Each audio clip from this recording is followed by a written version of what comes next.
12th on CNN and next day on the CNN app. Happening now, the deepening impact of the war with Iran here at home. This morning, the average price of gas is just under $4 a gallon. That's up a full dollar since the war began. And look at this. The price of oil soared above $116 at one point today after President Trump said he wants to, quote, take the oil in Iran and could seize Karg Island. That's near its highest level since the start of the war. And some analysts are concerned that oil could hit $200 a barrel, which would push gas prices toward, get this, $7 a gallon. Wolf?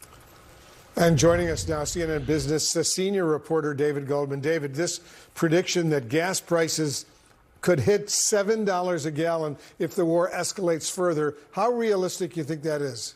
Well, it's realistic if these predictions that the war is going to continue through June come true. Right now, we're almost at $4 a gallon in the United States. But the key thing that we need to remember about this war is that the Strait of Hormuz is the pinch point for about 20% of the world's oil, and if that oil doesn't come through, oil will continue to become a real problem not only for consumers, and certainly it is very painful to fill up at the pump, but also for the broader economy. This is going to start to sting the longer this goes.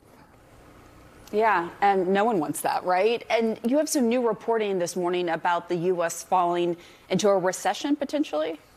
Right, and this is really the same question, which is how long does this war go? I mean, if we are talking about a, May timeframe or a June timeframe, that becomes really, really expensive for people to continue to pay for $4 gas. But imagine if it went up to $7. I mean, if you do the math and you think about, well, if every $10 that oil rises, you're going to get maybe about $450 in additional expenses for an average American family, you're looking at something close to $6,000 that people are going to have to spend over the course of a year if that's where we're headed, if we're going to $200. And so people don't have that kind of money.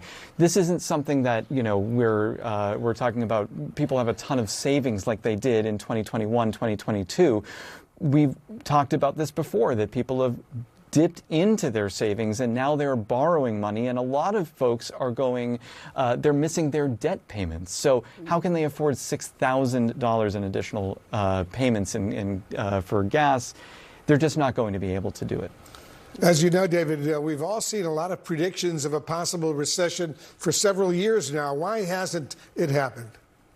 Well, there are three leading theories about why we haven't gone into a recession. The first one is really interesting, and that is that we have a K-shaped economy. So we have very wealthy people who are insulating middle income and lower income folks from a broader economic destruction, basically.